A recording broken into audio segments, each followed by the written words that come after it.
Welcome to this Kalidasia live painting. I'm Jason, the creator of the Kalidasia universe, and just a moment ago, I was sitting here looking at my little intro video, thinking, well, it's 8 o'clock Eastern time here, but now it's daylight savings time. I don't know if Eastern Standard Time and Eastern Daylight Savings Time is the same thing, as my intro says 8 o'clock EST, Eastern Standard Time, so I gotta look that up. But regardless, you're not here to hear me ramble about daylight savings time, which is better than normal time. Trust me, I like it. I'm a runner. I like running outside in the evening. Daylight saving time is awesome.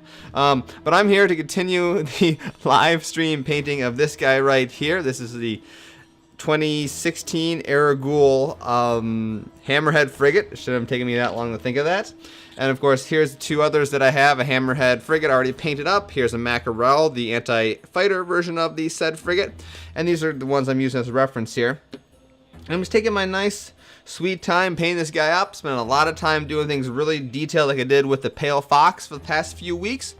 That way I have a nice, really awesome Hammerhead to show off on the website. Because this one here, I went a little bit wash happy with some of the shading on it, and it's not very photogenic because all the shading looks all right tabletop wise, but it doesn't look as good in the camera. So I need to get a new really well painted Hammerhead frigate. So that's what I'm doing for these few weeks. And I thought tonight, so I don't think I've talked a whole lot about the design process for Legends of Kalidasia, Heroes of the Heragul, which is the second edition of Legends of Kalidasia, which is the game these miniatures are from. So I'm going to talk about that tonight as I'm painting along, because it's fun little random stories about how I came up with the different ideas for the rules and how things evolved over a year and a half and why it took a year and a half, because it wasn't supposed to take that long at all. But anyway, let's dive over to the other camera and get started with the painting. There we go. Alright, well, let's move him into the center. I'm really going to only work with about 4 different paints tonight, I think. The main color is going to be Oak Brown from the Army Painters series. That's going to be the base brown color that you see all over this guy, for example. I think this was a different shade of brown on the other Hammerhead. But this brown here on the Mackerel, that is the Oak Brown.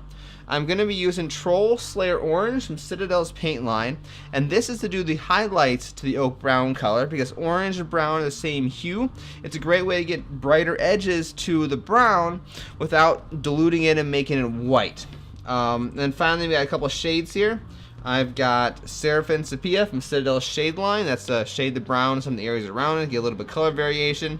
And then finally, one of my favorite Citadel shade, Non-Oil Gloss. And that is great for getting evidence of grime and some other shadows and bringing out some of the details a little bit. But I'll talk more about that when I get to that process. I'm going to be working primarily with my Artificial Layer Extra Small brush. This brush is freaking amazing. I've now had it for a couple months. I've painted up probably 24 miniatures with it. Not a shred of damage to the tip, and it can still hold a nice sharp tip. This brush is well worth the money. Yeah, expensive brushes are absolutely amazing when you get to use it for the first time. They're expensive, but they're well worth it. Alright, I'm going to put some Oak Brown onto my wet palette over here. This is actually my wet palette that I had last week, and this is sealed up. The beige color that I use, the Desert Yellow for the haul, that's still fairly dry. So it's one thing nice about a wet palette, you can seal it up and you can kind of keep custom mixes for a while during a paint project. As with the other Army Painter paints that I work with here, you definitely want to water it down. It's a very, Oak Brown is a very thick paint, so we're going to be applying several layers of very, very thin paint. And I've done that intentionally because the thick paint, you can very easily destroy detail by it fills in little details in the miniature. Alright, so when it comes to the Heragul warship here, a lot of these raised areas are what's the brown color. So I'm just going to very carefully, like I said, apply a lot of thin layers. I'm just going to start painting all the various areas I need to. Going to paint them brown. You're just going to kind of paint an area a little bit. You don't have to paint the area completely because sometimes it's not easy to do so from one angle. And once I do that, I'll let a certain area dry for a few minutes, and I'll move on to another area. And I'll keep doing that for everything that needs to be painted in this brown color. And you want to let the paint dry between layers, otherwise what you end up doing is just kind of moving around more wet paint, and that isn't good at all. Alright, and while I'm doing this, because this is basically all I'm doing tonight, is painting brown on this ship, I was going to talk about, this kind of story, the design process behind Legends of Kalidasia 2nd Edition, which of course is Heroes of the Heragul. If you're not familiar with the game, Heroes of the Heragul it's an abstract space combat game that actually integrates a select amount of elements from actual space combat. I'll tell you a little bit about that selection process. So what the game has that's in something that's not commonly found in other games, at least not in relatively abstract space combat games, is one, your warship can face a different direction than it's moving. So these guys are not boats in space. They are actual spacecraft that can spin around 360 degrees independent of the direction of movement. That's why if I show you the other miniatures here, they are on magnets, so I can spin them around. Now the nice thing though, is that's actually not required to base your miniatures on magnets, and you can play the game purely with just the tokens you see on the bottom of the bases there. You don't need the miniatures to even play the game. Everything for that kind of whole turning around in place is on the token. Because what I've done is I've abstracted it all away. Now, let me pop the guy off his base. That's the other advantage. You can see on the base there, it's a cross. There's a green line going down the middle along the length of the ship, and a red line going down the middle along the width of the ship. And what that does is it divides the warship token, obviously, into 4 pieces. That's kind of obvious from looking at it. But what happens is then, based on the warship, or based on the maneuver your warship is doing, because your warship's going to always be accelerating, i.e. going faster, decelerating, going slower, and then turn left or turn right, or potentially doing nothing. Based on which action you're doing, one of those 4 arcs, so there's an arc is up 180 degrees in the front, 180 degrees in the back, 180 degrees to starboard, and 180 degrees to port. Those are the 4 arcs.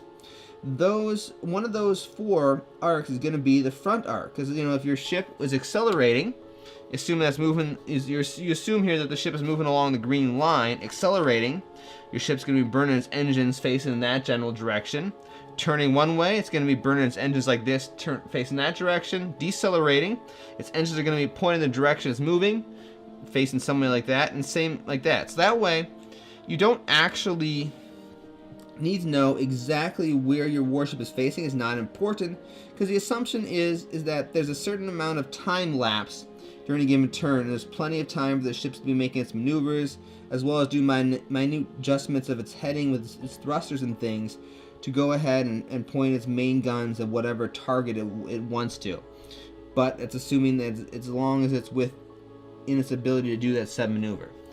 So that's a way that I kind of abstract the whole aspect of the fact that a warship in space, or any spacecraft for that matter, can face a direction different than how the direction it's moving. So the other item that I chose to keep from space combat is that every warship has the same top speed. Now, technically, you can argue that there's really effectively no top speed in space. Yeah, you get relativistic speeds, but that's not practical in an orbital space battle. And you're right. You could theoretically go as fast as you want. The reason there's a top speed in 2nd edition of Kalidasia is just for practical gameplay reasons. If some crazy person, because they would try to do this, people try to do all sorts of weird stuff with your game rules. If they could, they probably would try to go 48 inches in a turn and fly off the board in one turn and lose the battle. They would try to do that. Somebody would. No, you can't do that. And those are the 2 main features from actual space combat that I brought into the game. Now, the reason why I picked those 2 those are really the 2 things that you can actually easily integrate into a tabletop game. I mean, the biggest thing for space combat as it differs from naval combat is the fact that, combat is always occurring in the orbit gravity well of a planet. So you're within orbit of the planet. And then there's orbital mechanics. If you ever dive into how orbital mechanics work, there's circular orbits around a planet, and based on your speed that you're traveling relative to the planet, you're going to be a certain distance from the planet's surface. So the reality is that when you're in orbiting of a planet, because gravity is gravity there doing its thing, you're not actually really moving along a Cartesian plane in an X and Y. Well, you are, but the way you think about it is you don't think about yourself moving in an X and Y position. You're thinking yourself in terms of increasing and decreasing relative orbital velocities at certain distances from the planet and things like that. And the reason why that's not easy to translate into a tabletop game is because a miniature system is really about being positioned X and Y on the board. How far you are from corner X distance and Y distance, which of course are the two axes. So you could do some sort of weird mathematical translation where it maps orbital velocities and orbital distances to an X and Y grid on a board. But it doesn't really add a whole lot. It makes you think differently to the gameplay, but it doesn't really add a whole lot to the tactics. And the added complexity isn't really necessary. So that's why I didn't have that. Plus, all that I just rambled on there is kind of assuming you're doing a circular orbit around the planet, which you certainly don't have to. And there's tactical reasons why you do what's called an elliptical orbit, which, elliptical orbit, you're an ellipse, which means at any given point during your orbit, you're at different distances from the planet. And that creates all sorts of different additional mathematical challenges that, while it would be cool to do, you're getting to the point where there's so much math going on that is the domain of video games. So just a lot easier to kind of ignore all that stuff and pretend that it doesn't exist for a tabletop game, because there's so much going on that between the elliptical orbits and circular orbits and how you would change thrust to do this and that, and the fact that you're actually really only got a relatively small area to play on instead of an entire orbit of a planet. That'd be kind of cool to actually think of, as a... Oh, that'd be interesting. I never thought about that. You can almost kind of think of the board as one end of the long end of the board is the planet. So the board itself is a kind of a projected circular projection, and then third edition ideas. I'm not announcing third edition of Legends of Kalidasia. Second edition just came out 2 weeks ago, or like 3 months ago or whatever. Has it been 3 months? Yeah, it's been just a little bit under 3 months. That's the reason why elliptical orbiting mechanics didn't make it into second edition. It's just too much math with little tactical gain at this point. There's people who would love to do that. I'm sure there's games that can do stuff like that, but it's I didn't want to require people to do vector math and trigonometry and things to play Legends of Kalidasia. That's kind of silly. So anyway, once I settled on the basic mechanics that I wanted to include in the game, let's talk a little bit about the process of how they got refined. Because one of the things you run into with games where there's a momentum to it, because Legends of Kalidasia, you control your engine controls your speed, right? So you're going to move so many inches a turn. You can increase or decrease that based on, what maneuver you're doing and how many engine points you're spending. But by that nature, basically, your engine points expenditure is not a one-to-one translation with how far you move. It affects how far you adjust your speed. So there's momentum to it. You're going to move so many inches each turn, regardless of how much engine power you spend, just because of how fast you're moving at that time.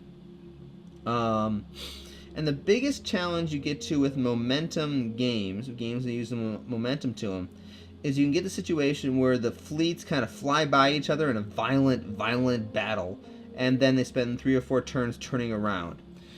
And a lot of that comes down to just how fast a ship can turn. Initially, warships in second edition Kalidasia were not very maneuverable at all. It took them several turns to do a complete turnaround, and you ended up with the situation I described, where your first turn was kind of setting up what you're going to do. Second turn was this rapid charge in, fly by, really violent situation where stuff blew up and damage was taken. And then you would spend the next hour flying back around, trying to do your best to get back in for one more epic kill turn. While you can probably argue that is kind of more realistic per se, because, you know, ships would definitely in orbit, fiddling with the orbital velocities would require some pretty long times to turn around. It's not fun. And that was the main problem I had with the first couple of revisions of second edition of Kalidasia. The ships were just not maneuverable enough to where it was fun. And having one turn of vicious death for every 4 turns of maneuvering, especially when there's a lot of upkeep in any given turn, it just kind of slowed the gameplay down, and yeah, so that really wasn't a good thing. So that was the main process of the game, was figuring out, or the development process really came down to what's a good balance between trying to get the feel of momentum and Newtonian-based physics going on there, but still making the game fun to where ships can remain engaged from turn 2 onward, and therefore my goal was almost make it to where the ships could just barely remain engaged in movement at reasonably high velocities. You know, if they brought themselves to a standstill, they could sit there and pound away at each other all day long. It's not a really good idea tactically, but you could do it. Because if you want to, a good tactic in second edition of Kalidasia is to, you get up, you fly by your opponent, unload on them, they can fire back at you maybe once, and hopefully next turn you get the initiative, you can fire at them and take off, or they can fire back at you. That's a perfectly valid tactic in the game.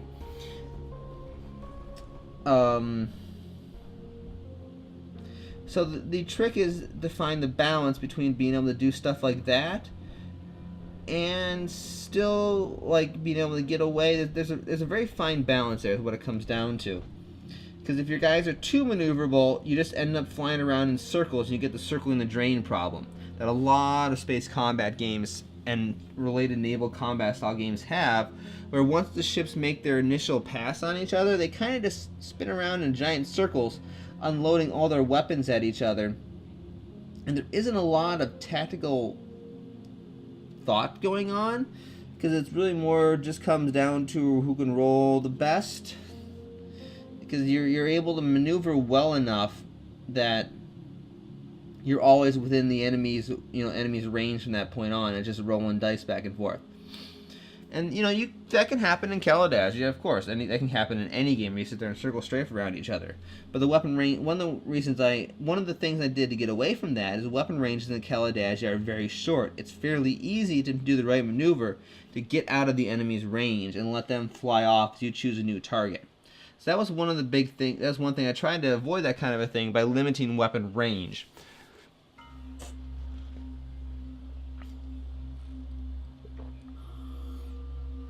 But I'm kind of drifting around here. It's talking more about the momentum stuff.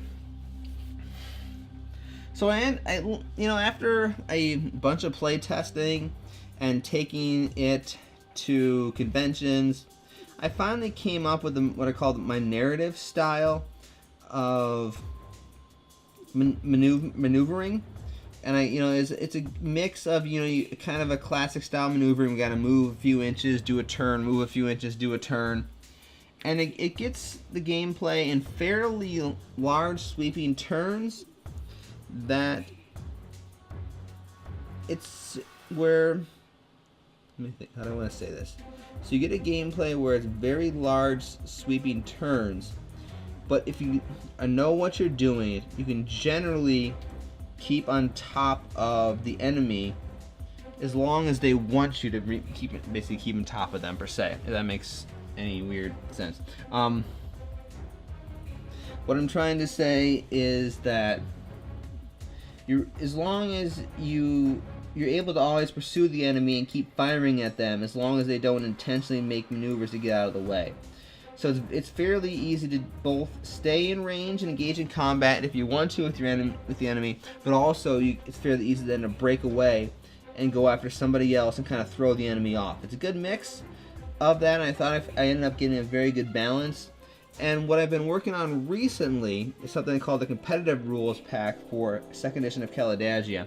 And what that is a way to not only introduce some common competitive objectives, but But the movement system I ended up coming up with it's great for a very narrative feel, but it does take a little bit longer than what I had in first edition. So the competitive pack introduces a slightly different movement system. It's very similar, but it's a little bit closer in line with what you saw in first edition. It's kind of a good mix of first edition speed with the tactical flexibility of the narrative of second edition. And you can use that for not only competitive games to go a little bit faster, but also it's a great way to introduce people to Legends of Kalidasia second edition, because it is a little bit less number counting. There's a lot of number counting when it comes to the maneuvering system of the narrative maneuvering system in Heroes of the Heragul. But it works, and you can do some pretty cool, it gives some very, very good tactical feel of like the momentum-based turning and things. And that was one of the big things, like I said, was doing the whole maneuvering and finding the right balance there. And then you get into, what was the first thing I did? Damage modeling was very, very tricky. Okay, so let's talk about damage modeling and how it made life miserable pretty early on, and added a lot of bookkeeping to the game that fortunately got cut by the time the game came out. For those of you who played first edition of Legends of Kalidasia, you would remember that every warship had 2 armor banks. And now it's not like a front and rear armor bank, it's not like a shielding. It represented the active armor system that these warships carry. And the short story about what those are, the short dealie there, is that their armor can effectively reinforce itself intelligently in different parts of the ship.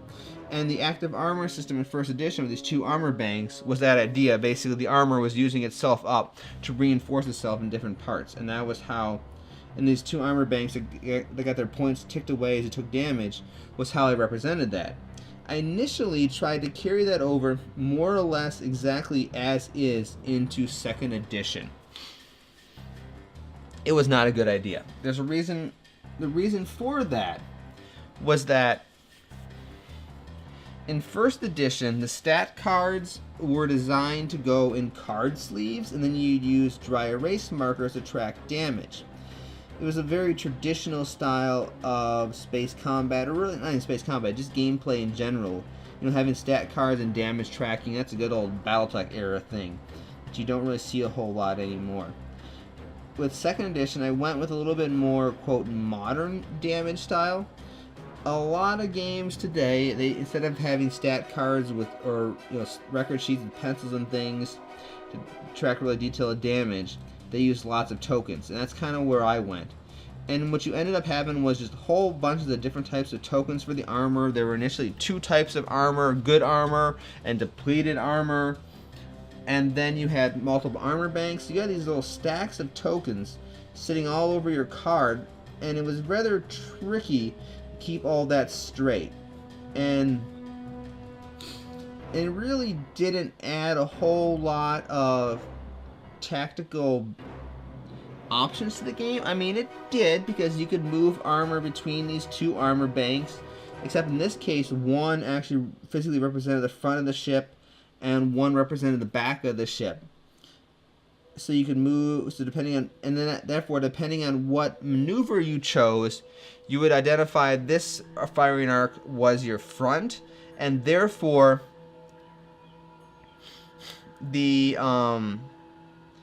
back, the other side, then it wasn't your front arc, was your rear arc, and then if the attack hit there, it would hit the rear arc. Now, having a front arc and a back arc, like I said, does offer tactical bonuses, because then you can try to concentrate firepower on the front of the ship or the back of the ship, whichever is weakest. And then by having these multiple armor banks, you could spend your reactor power to not only recharge them, but also to move damage points between them.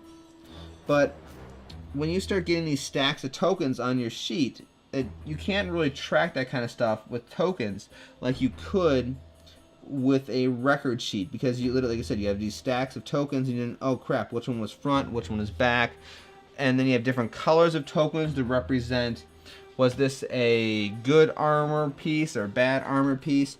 It just became a mess. And the other thing that required is, because the fact that you had to know when you were hit whether you were firing at the front of the ship or the back of the ship, and because that was based on what maneuver you were doing, everybody had to pre-plan their maneuver. So there's maneuver cards that you would have to select and place next to the warship to indicate whether they're accelerating at the start of the turn, doing a port turn, whatever. So there's a whole nother step to that. It just added a lot of unnecessary record keeping that while technically there was what's the word I'm thinking of? Tactical advantages and tactical options to it, because yeah, you're planning movement that's more tactical. You had to think, you had to figure out, okay, well, which part of the warship do I want to attack? More tactics are there. It just added so much more record keeping that honestly people couldn't keep track. Some people's heads were exploding trying to play this game at conventions. I'm like, this is very, very bad. When you got people, because when you're trying to solicit for feedback from conventions, people don't really tell you what they're thinking. You really have to just watch their reactions and try to figure out what they're thinking. And you can tell when someone's brain is pretty much melting down because they just can't comprehend what's going on. And that is very bad. Or sometimes they thought they knew what they're doing, but what they're doing was tactically a bad idea, but they didn't quite figure it out. Because there was just so many options and things, and like, well, this is not good. So eventually, I got rid of all that, and I came up with a hull point system. I got rid of the multiple armor banks, and when you got rid of the multiple armor banks, what you got rid of was the fact you no longer had a pre-planned movement. So you could decide ahead of time. You could decide when you activated what you were doing. You got rid of a whole step of the game. You got rid of something that would be tactically difficult for a lot of players to figure out. You know, like, okay, do I want to do this maneuver now or that maneuver? And while initially, because of that, I kind of got rid of the armor system, that seemed like I needed something to replace that. Because the whole active armor system in Kalidasia does offer some interesting tactical concepts and how you spread out damage to your ship, and how you take critical hits and when you take critical hits, because frankly they're all bad. But you want to try to use this system in such a way to minimize your chances of critical hits. And what I ended up coming up with was the idea of overcharging your armor, which was so combat in Kalidasia, you roll for each gun that's making the attack, and you score a hit based on the weapon status. Most of the time you hit on 3, damaged weapons hit on a 5, and it's all on D6. And there's potential certain values that you roll that can do various bonuses. But then each gun that hits does so many power dice worth of a critical hit chance. So more power dice you roll, obviously the better chance of critical hit occurs. So the idea came in with overcharging your armor, where now instead of spending reactor power to, say, move armor around like you did earlier in 2nd edition, in some of the development stages of 2nd edition, or spending some armor to recharge armor, what you did is you spent an energy point to reduce the amount of power dice for a critical hit attempt against your warship by half. So this became a very simple way to still get the idea that you have limited armor, energy resources that you can use to try to minimize critical damage, but it required a heck of a lot less record keeping, and it works really well.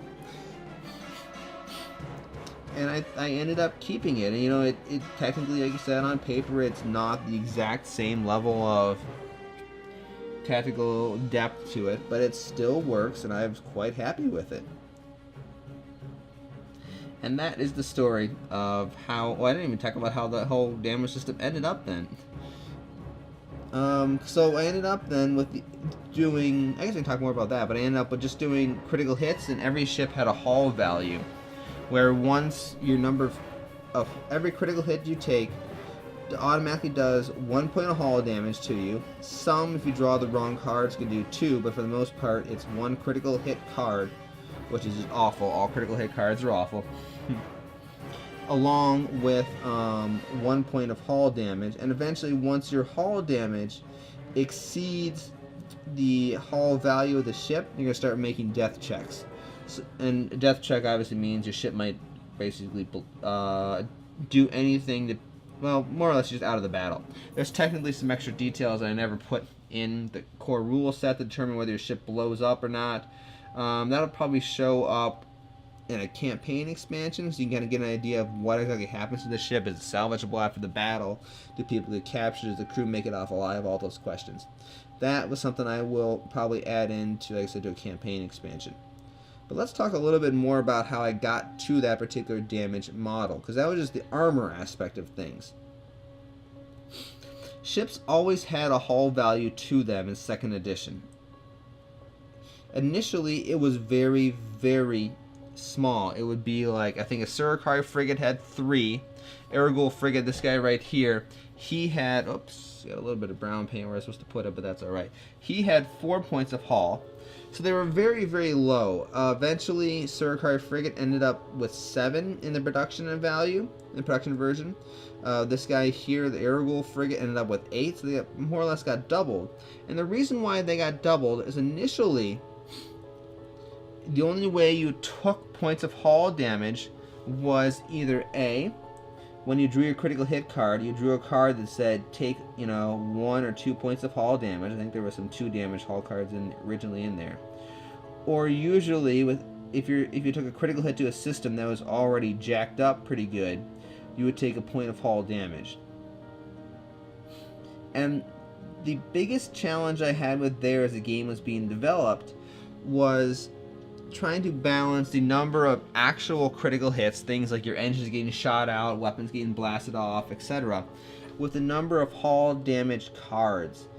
And I never could get a good balance, because you want ships to have some critical damage to them, to where it negatively impacts their performance, and thus you have to alter your tactics to accommodate this level of damage.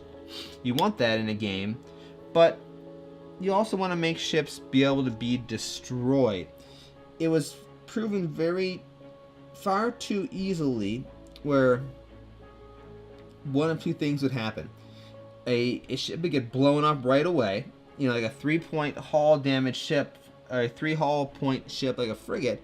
If a destroyer came up and fired at them, it wasn't crazy to think that the destroyer would blow them away in one volley. They could roll 2 hits from their fire rails and do 2 hull damage right there, and then their fire cannons unload, do maybe engine hit, hull damage, engine hit, hull damage, and boom.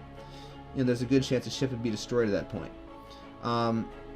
Or if you had too few hull damage cards in there, you would end up with effectively zombie warships that were so heavily damaged that they were out of the fight, but the fact is they were still on the board, so you still had to manage them. You couldn't let them go.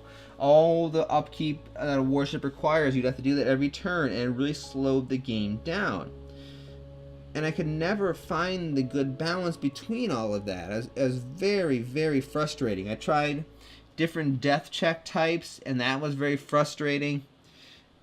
So it was all about trying to find this balance between between these zombie ships. So you don't really want those on the table, where they're so badly damaged that they're out of the fight, but they're not destroyed. But you also want to have some critical damage that negatively impacts ships. Eventually, I just said, okay, I got to do something radically different. Trying to balance the damage deck between hull damage cards and critical damage cards was simply not working. So I'm like, okay, what am I going to do? Right? So I had to come up with a plan here. And the decision was to scrap the idea of a lot of hull damage cards and just assign that 1 point of hull damage to every critical hit that occurred, and therefore there'd be a couple cards in the database, or in the deck, a couple cards in the deck that would inflict an additional point of hull damage, just to make it a slight chance of being a little bit more severe hit going on. And this really improved things in 2 ways. The biggest thing it did was that it ensured that every time a ship took a critical hit, it was marching towards death. It's kind of a morbid way to think of it, but it guaranteed that that a zombie warship would not happen very often, because it really set a maximum amount of critical hits a ship could take, like an Heragul frigate here. Under the rules of the death check, will probably can take at most 10 critical hits, because it can take at most really 10 points of hull damage before it's almost guaranteed to be destroyed. Probably under laws of probability, it's almost guaranteed to be destroyed at 10 hull points because of how all it works out. So at most, the ship can take 10 critical hits. Bound to be some of those are going to, a few of those are going to be an extra point of hull damage, so now you got even one less critical hit that it's going to take. And a few of those are going to be systems that are already destroyed, like it's going to take reactor damage or sensor damage after the sensors have already been destroyed. And that has no further effect in 2nd edition now.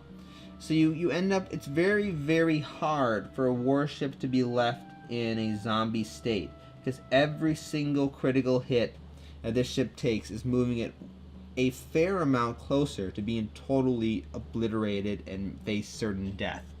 And it worked out really well. Like I said, to minimize the zombie ships, it gave enough damage potential to critical hits that it really you have to consider that when choosing your tactics of the game. It gave enough story flavor to it where you still got cool things like engines getting shot out and critical weapons getting taken down at the wrong times and stuff like that. So there's still a very critical damage still is a very impactful course of the game, but the ships are going to die, and that you're not going to be left with just floating wrecks all over the place. And it worked out really well in the end. I thought I got a very good balance there. Now, in order to make that work, I had to significantly increase the amount of hull points every ship had, which wasn't a bad thing in the long run. Like I said, a Survey frigate went from 3 to 7. This guy went from 4 to 8. And it didn't really, because obviously taking that kind of method where 1 hull point per critical hit, if you had only 3 hull points this ship, well, that'd be a very short game. Ships are just being vaporized every 3 seconds, and it's like, well, there really isn't a whole lot of point to having this many guns on a ship, because it only takes 1 volley to blow up a ship, So there's definitely a balancing factor there you have to consider. But it worked out really well, and I was very happy with it in the end. Let's see, what else? Anything else really go under major revisions over the course of the game? Not really. With stat cards, I changed movement up a little bit. Like I talked a little bit about the turning ratios and getting that stuff figured out. But originally, and finally under the final edition of 2nd edition, all ships more or less have the same. How do I want to describe this? Whoops, let's not do that. They have kind of the same velocity track. So they all have the same, is it 14-step velocity track? I think it's 13 or 14 steps. I forget off the top of my head. 24 inches, but there's an extra one because of 0. So I think there's 13 steps to the velocity track in each warship. Originally, one of the early versions of the game didn't have that. Every ship had their own velocity track, because you were able, like when you chose your maneuvering, you pretty much had one engine point to spend. So that was a different way. Instead of varying engine points, I varied velocity tracks. I think I liked what I ended up with a little bit better. This way is actually slightly more restricting than how it originally started out, and I think that's gives it a little more tactical feel to it. Because sometimes when you limit, there are some tactics to be gained when you do limit how a player unit can act, and that's I think what I did with the more common velocity track. And I think it worked out better. It gave it more tactics involved, and that was a good thing. But the game development itself started out, I want to say 2nd edition was, let's see, this is 2017. It was a 1.5 years in development. So it would have been summer of 2015, I think, is when I finally decided, okay, you know what, I'm going in and I'm making 2nd edition. And I started off working on it. It wasn't really secretive. I didn't talk about it on the website. I didn't talk about any random live streams. I didn't talk about it on the Tabletop Battlefield stuff I did until I announced the trailer last Christmas. But I took the game to mostly every game convention in the Metro Detroit area, because I would sit down, I would come up with a version of the rules. I would in my apartment here, I have a gaming table set up, and I would run through a bunch of games, just literally playing against myself, because this is a great way to just kind of figure out, did the rules make sense, what was horribly broken. And when I had something that kind of worked pretty well, I would then take it to one of the local conventions, and I would try it out there with random people who had never played it before, and I'd watch to see how it went. And then I would bring it back in, and I would tweak it accordingly. And I think with all the problems, the challenges that I had mentioned with the maneuvering, trying to get that right, with the damage modeling, trying to get that right, and trying to get the whole thing playable in a reasonable time, because, you know, I don't want a game that takes 3 hours to resolve, you know, when you know what you're doing. A 50-point game right now, if I'm teaching a person how to play with the competitive rules, I can even teach them and get it done in about 2 hours, and that's the first time they've ever played the game. So you can definitely play this game a lot faster now. My goal was to shoot for about 50 minutes, not 50 minutes, that's crazy. I can't. A miniatures game doesn't play in 50 minutes. I don't think there's any miniatures game that plays in 50 minutes. Arena Rex does. That's a vastly different game. You can crank that one out pretty fast. Frostgrave can go pretty fast too. You can get that down to about an hour too, if you're playing a one-on-one game. But space combat, generally no. Especially anything that tries to integrate actual physics into it, yeah, no way in heck, because you're getting that done in 50 minutes. So my goal was to create something that took about 90 minutes to 2 hours. And it was very frustrating because I don't think I could ever really hit that, especially with trying to keep all these armor rules. And that's really what took so long, was just, it was so frustrating trying to balance all this stuff out. Just because everything was just not quite right. And I ran into this problem when I was doing Fleet Commander 2. Everything just didn't feel quite right. It felt like I was close, but it just wasn't quite right enough.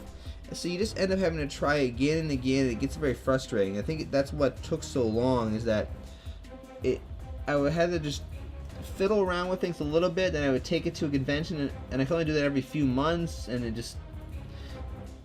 you know, because the things weren't quite right, that it just became turned out to be a very slow process. And, you know, inevitably, I think the game I wanted to come out in like June 2016. You know, it was released January 25th, I think is my official release date of 2017. So it was delayed for almost 6 months because of all that stuff I was just talking about. Plus, during that time, I was also working on some new figures. This guy right here you're looking at, this one was released in 2016, as was a Surikari Draco. And the new Lynx Battlecruiser miniature should be on its way here. I got a shipping notification today that the 3D prints of it are on the way here. Follow me on Instagram, Kalidasia Games on Instagram, if you want to see what it looks like. It's going to be an upgrade. The Lynx is the Heragul Battlecruiser, for those who are not familiar with the 2nd edition terminology of naming things yet. The Heragul Battlecruisers are all big cats. So you're going to have the Lynx, the Ocelot. I forget what the other ones are. I like cats. There's a random tangent for you.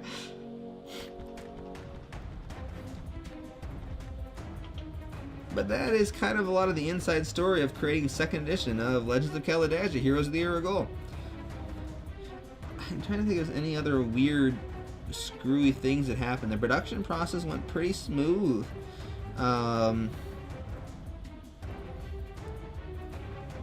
Yeah, production went pretty smooth. I mean, I used the Game Crafter for these initial production runs here.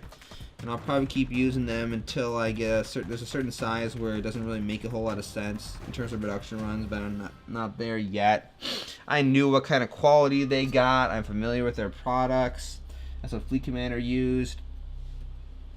I'm familiar with their system. Freaking people charge Michigan sales tax even though I'm a wholesaler.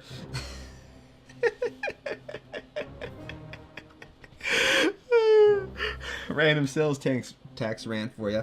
In case you're wondering why, because for whatever reason, they're based out of Wisconsin, but they apparently have a state of Michigan sales tax license, so they must have some sort of physical presence in this state. I don't know why, how or why, but they do. And naturally, how the sales tax in Michigan works, if you are buying something wholesale, which from a publishing company, I would be buying something wholesale because I'm going to resell said items, or B, if I take said items out of my inventory, I have to pay a sales tax on them to the state of Michigan at the end of the year. The publisher does not need to charge me sales tax because it is now my problem to pay the sales tax on them. That is how sales tax in the United States and the state of Michigan works. But there's no way for the game crafter to recognize you effectively as a publisher. Even though I'm ordering large quantities of one game, there's no way for them to do that. So the problem is state of Michigan sales tax is 6%.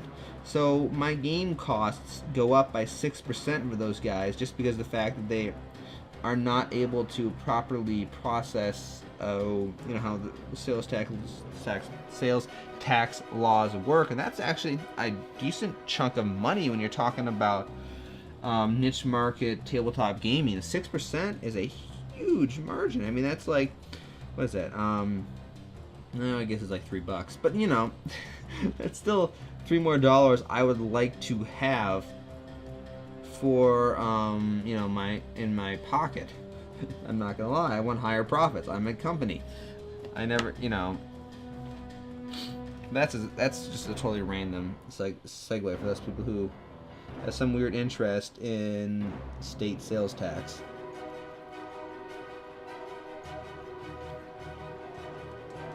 But anyway, we're getting here. It's about 8:50 p.m. So I think I'm gonna go for a few more minutes. I just kind of painted brown the whole time, that's what's so frustrating about this particular type of painting style. It's because when you're applying so many thin layers, it just takes a long time, and you don't really see a whole lot of change. But I'm doing the best I can here. Oh, I can talk about one more random thing that I hopefully get this video up in time. PenguinCon is coming up. I know I've mentioned them before and made some weird comments about. I still stand by those comments. It's an oddball convention. It really is. It's not a gaming convention. I don't even know what to call it at this point. I suppose it's sort of a general interest geek convention that's kind of got some rather choose your words carefully. Choose your words very carefully. This is live on the internet. Non-traditional geek interests. Just, you can go read about it. But there's still a lot of awesome science fiction, computer stuff there. You get some computer security stuff there. Totally random things like introduction to parkour. That was awesome. Doing the introduction to parkour course. Parkour is at you run around outside doing weird stunts. That was a lot of fun. Just learning how to vault thing. They're just teaching you how to do the basic vaults and how to fall into a tuck and roll and not injure yourself. It was pretty cool. There are always, I never got to do them because the last year I left my gym shorts at home. They have a lot of really cool introduction to martial arts class where you kind of get like your free class if you were to go to a dojo. I want to do those this year, but the reason why I brought that up is that is in Southfield, Michigan, last weekend in April, and for same weekend as WCS Austin, which is annoying. I won't get to watch that live, but that's all right. I'll watch the VODs later. That's StarCraft. Random tangent. So that I will be running a Legends of Kalidasia 2nd edition game Friday at 5 p.m. It's from like 5 p.m. to 1700 to 2000. So whatever that is. That's 5 to 8 p.m. I believe, right? Yeah, it's 5 to 8 p.m. Come by. You can have some fun playing some 2nd edition Legends of Kalidasia. I'll just throw some ships out there. I'll probably tie it in to the whole Albion campaign, but I haven't filmed the narrative or the talking portion of the Albion 8 end phase video yet. I filmed the dice game portion of it, a little bit of different dice game. I think it's a little more interesting this time. So I know what happened. I just haven't filmed all the other blah blah blah talking stuff that I do around it. So that's why you guys haven't found out what happened to Albion 8 yet.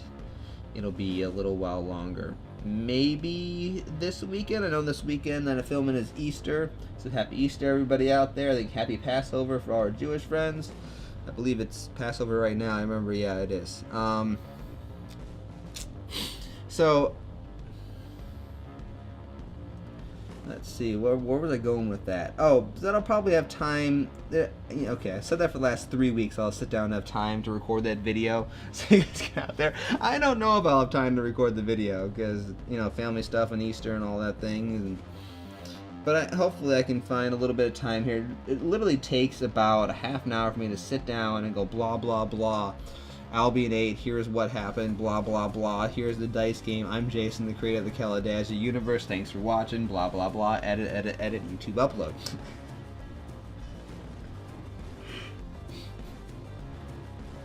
It really doesn't take that long. I just haven't. I get distracted easily. I've got to sell stuff on eBay. I've had my revenues with eBay selling. Which, by the way, if anybody have some of those tactical decks for the factions, I sold one of the Space Wolf tactical objective decks. Holy crap, those things are worth a lot of money.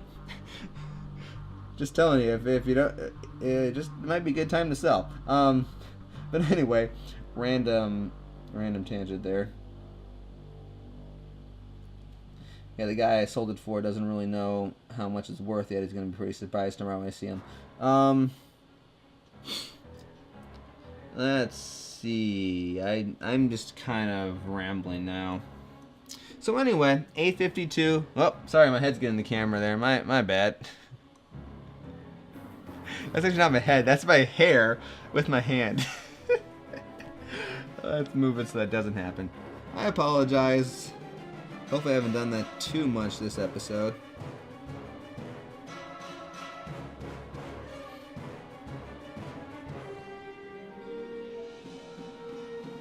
The one tricky thing about doing lots of layers of thin paint, though, I should say, is it can be very difficult to get smooth, crisp lines. Because when you keep going over the same area again and again with multiple thin layers, you get a little bit of transparency going in areas that aren't covered up twice. And that's the one thing I'm not very good at yet. I'll experiment with how to fix that, and maybe next time I can come with a good solution. Because it helps when you're doing nice close-up shots of miniature that you have very clean, thin lines. Any kind of ragged lines on your miniature really stands out. And you can see I've got a lot of that going on here as a side effect of all the thin layers I'm putting on. So I gotta figure out some way of fixing that. I did that pretty well. I think I did that pretty well fixing it when I did the Pale Fox. The last few weeks. I'll probably use some of those techniques where you just use very small amounts of the pure paint of the Desert Yellow to clean it up, and I think I might just do that.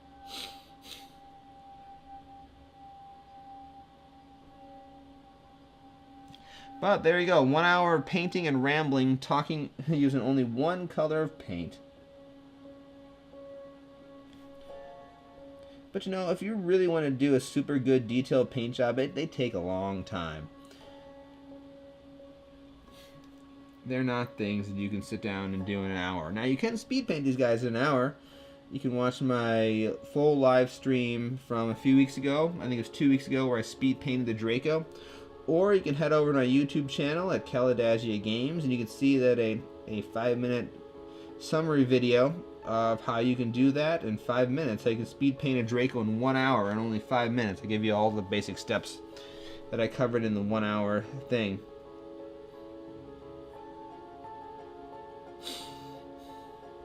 Alright.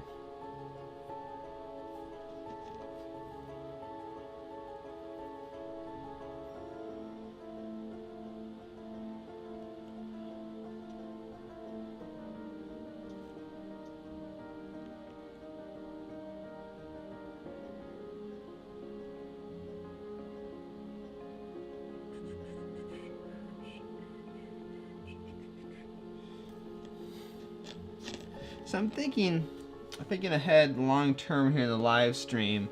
After I'm done with this guy, I've got a couple options I might try to do depending on what project I'm working on at the time. I want to start designing a miniature from start to finish. So I'm gonna sit here, start sketching it out, translate it into a more final image, and translate that into like blueprints, and then go to a 3D modeling through resin casting all the way to painting it up. I think that would be really, really cool. That'd be a nice long process that I could do a whole bunch.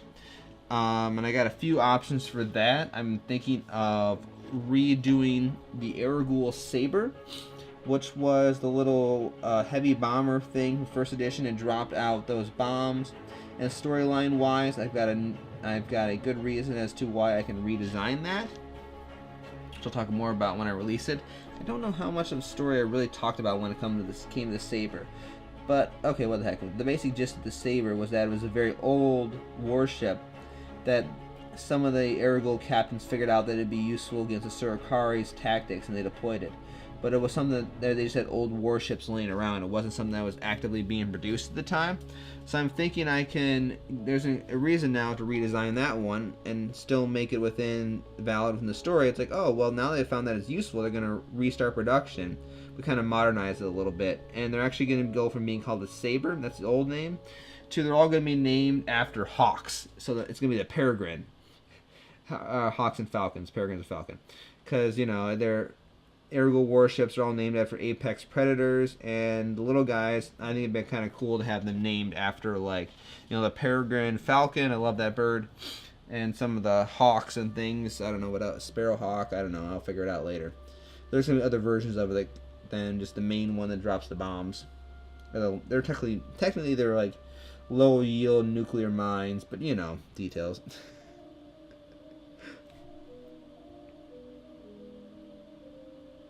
Alright. Anyway, let me swap back over to my other camera view here. There we go. Alright, it's about 9 o'clock. I've spent enough time painting brown for one night. I got this entire hour-long video that once I can condense these all down into how do you paint a Heragul warship very detailedly, it's going to be an hour video that's down to however long it takes me to say. Using oak brown from the Army Painters War Paint series, go ahead and apply multiple thin layers of paint to all the areas that need to be covered in brown. Now the multiple thin layers are used in order to ensure a nice even coating of brown. And also to prevent the elimination of detail, something like that. So an hour video will get cut down to about 35 seconds or so of talking. But anyway, with that out of the way, once again, I'm Jason. For more information on the Kalidasia universe, you can head over to Kalidasia.com/live. You see it there. Or hopefully by the time this, I haven't actually linked that URL up. I bought a new URL that's easier to spell than Kalidasia, because no one knows how to spell Kalidasia. But I bought an easier to spell URL that I'll link to the Legends of Kalidasia Heroes of the Heragul page. So anyway, with that out of the way, you can find this miniature as well as the other guys that we painted up recently, the Pale Fox, the Corona, and the Speed Paint Draco. You can find links to where you can buy those all on Kalidasia.com/live. And also find more information about Heroes of the Heragul. So once again, thank you for watching and have a good night.